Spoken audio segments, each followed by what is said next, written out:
Assalamualaikum, welcome back to my YouTube channel Biology with Ijaz Khan. نن مونږه د تریجر اف نالج سیریز پارت نمبر 25 باندې ډسکشن کوو. دا سیریز چې دا ډیر زیات اهم دی او د دې کتاب نوم چې تریجر اف نالج بک سیکنډ ایډیشن دی. دا په ایجوکیشن ډپارټمنټ کې څونه پوسټونه دي لکه پی ایچ ټی دی، سی ټی دی، اس اس ټی دی یا سی ټی آی ټی دی، ډی ایم دی، پی ټی دی پوسټونو لپاره دا کتاب چې دی سټډي کول ډیر زیات لازمي دي، ځکه چې په دې کې د کلاس 4 نه والا تر کلاس 12 پورې هر قسم سبجیکټ چې دی داغه سبقونه راغستې شوي دي، داغه نه علاوه داغه چې کوم ام سی کیوز دي هغه چې کوم نچوړ لا په دې کتاب کې موجود دي او دا د ټیسټونو لپاره ډیر زیات لازمي دي، دا لازمي سټډي کوي. ٹھیک شو. نن مونږه یونټ نمبر 2 جنرال ساينس کلاس 5 کې چې دا زموږ ټاپک دی مایکرو ارګانیزم، په دې باندې موږ څه ډسکشن کوو. مایکرو ارګانیزم څه ته وایي؟ هغه ارګانیزم چې هغه موږ ته په سترګو باندې نه ښکاري، په مایکروسکوپ باندې موږ لیدلی شوی، څه ویل کېږي مایکرو ارګانیزم. یعنې هغه ارګانیزم چې هغه موږ په سترګو نشو لیدلی، د مایکروسکوپ په ذریعه هغه موږ وینو، دې ته ویل کېږي مایکرو ارګانیزم، لکه وایرس شو، بیکټیریا شو، فنجای وغیره شو. ٹھیک شو. که تاسو وګورئ موږ سره وایرس، بیکټیریا، فنجای چې دا ټول سره موږ سره مایکرو ارګانیزم دي. ٹھیک ده. ها بیا microorganism can be seen with the equipment called microscope. دغه microorganism چې دا موږ ته د څه په ذریعه ښکاري؟ یو الې په ذریعه، یو ماشین په ذریعه ښکاري چې هغه ته موږ ویلی شو مایکروسکوپ. Virus was discovered by W. Stanley in 1935. وایرس چا ډسکور کړی؟ W. Stanley په 1935 کې وایرس چې دا ډسکور کړی. Virus can only survive inside the living cell. وایرس چې کله لیوینګ سیل ته دننه شي، یعنې زموږ باډۍ ته دننه شي، یو لیوینګ تھنګ باډۍ ته دننه شي، نو دی بیا څه شي؟ ژوندی شي، ایکټیو شي. and they come out of the cell, they make crystal like non living thing. او چې کله د سیل نه بهر ته شي نو بیا د کرسټل فارم جوړ کی، شایني ونی فارم جوړ کی. ټیک شو. او دا نان لیوینګ شي. مطلب دا دی سمپل چې کله دا زموږ باډۍ ته نه کېږي، دی ژوندی کېږي، او چې بهر ته راوځي دی بیا څه کېږي؟ د نان لیوینګ فارم ته کنورټ کېږي. وایرس کاز انفلوئنزا، میزل اینڈ هیپاټایټس. وایرس چې موږ ته څه لګي؟ دا موږ ته لګي انفلوئنزا موږ ته لګي. ټیک شو. د هغې نه علاوه میزل لګي موږ ته، هیپاټایټس لګي. انفلوئنزا چې کوم زکام وغیره ده، یخني وغیره ده، ټیک شو، دا د انفلوئنزا وایرس ته وجې لګي. میزل چې موږ سره خسره ده، کوم چې په دې ماشومانو باندې راځي، نرۍ نرۍ دانې وي. او هیپاټایټس چې دا موږ سره سره جړي یو قسم دی چې دا هم د څه ته وجې لګي؟ دا د بکټیریا وغیره د دې سیزونو لګي. ها پولیو از کاز بای وایرس. پولیو موږ سره د پولیو وایرس ته وجې لګي او دا زموږ په نارو سیستم باندې اٹیک کوي او دې د وجې نه زموږ د جسم څخه حصه یا لاسونه، خپې وغیره څه کېږي؟ هغه کږېږي. خاص کر دا په ماشومانو باندې ډېر زیات څه کوي؟ اٹیک کوي. وایرس کاز many disease in animal like influenza, میزل، چکن پاکس، پولیو، هیپاټایټس، ایډز. وایرس چې دا څه کوي؟ دا ډېر زیاتې بیماریان لګوي په انیملز کې. خاص کر که ته وګورې لکه انفلوئنزا شوه، زکام شو، میزل، خسره چې کومه شوه، چکن پاکس شو، پولیو شو، هیپاټایټس جړی شو، ایډز، اسکوایر ایمیون ډیفیشنسي ساینډروم، دا ایډز چې کوم مرض دی، دا موږ ته مختلف قسمه وایرس او دې سیزونونه لګېدی شي. وایرس also cause many disease in plants. وایرس مختلف قسمه بیماریان په بوټو کې دنده لګي and like they destroy leaves, stem, roots and fruits. او داسې چې لګي د بوټي چې کوم پاڼې دي او هغې کې دنده موږ سره تنه شوه او روټ شو، زیلې شوې، میوه شوه، دا هر څه تباه کوي، ختموي. بکټیریا is the most abundant living organism of the world. او بکټیریا که ته وګورې دا په دنیا کې ډېر زیات موجود وي موږ سره. most abundant living organism دی، ډېر غټ تعداد کې په ډېر زیات مقدار کې دا موجود وي.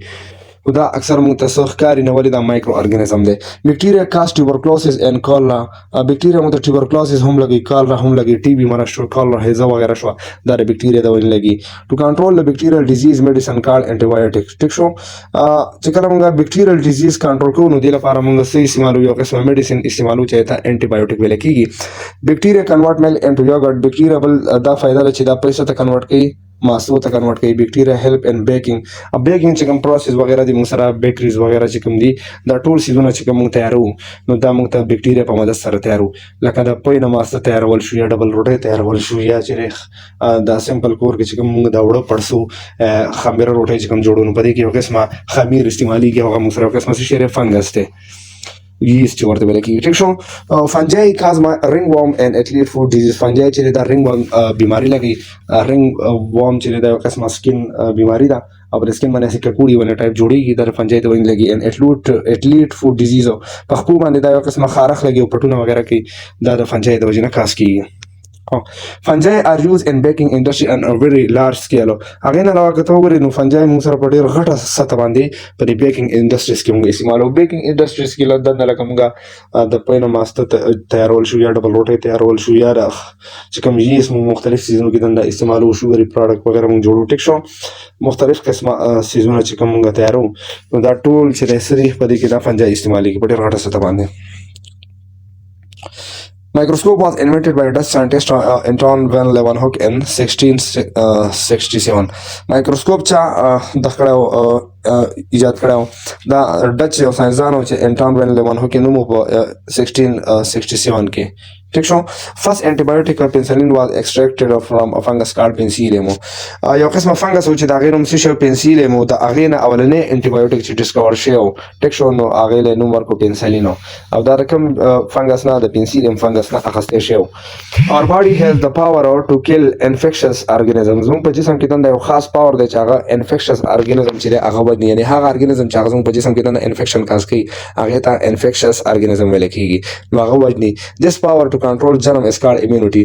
دغه طاقت ته ویل کیږي چې هغه جرم جراثیم وغیرہ او دغه بکټیریا وغیرہ ختمي ته ویل کیږي immunity ویل کیږي. immunity زموږ په باډي کې د یو قسمه ډیفنس سیستم دی دا موږ سره د هر قسمه بیماریانو نه د هر قسمه انفیکشس ایجنټ نه بکټیریا نه وایرس نه فنجای وغیرہ نه موږ سکی بچ کې او زموږ حفاظت کوي. ها ایکسرسایز سره شي په ایکسرسایز کې سړي ټول راولنې ام سی کیوز چې مایکرو ارګانیزم کین بي سین وذ د اکوپمنٹ کارډ ډیش. و مایکرو ارګانیزم کوم علي په ذریعہ لیدې شو. نو اپشن موږ راکړل مایکروسکوپ او سپیکټروسکوپ ان ټیلیسکوپ سټیټ. نو په دې کې موږ سره ا نمبر اپشن چې کوم دی هغه سره ټیک دی. مایکروسکوپ په ذریعہ موږ څنګه مایکرو ارګانیزم چې هغه سټډي کولای شو.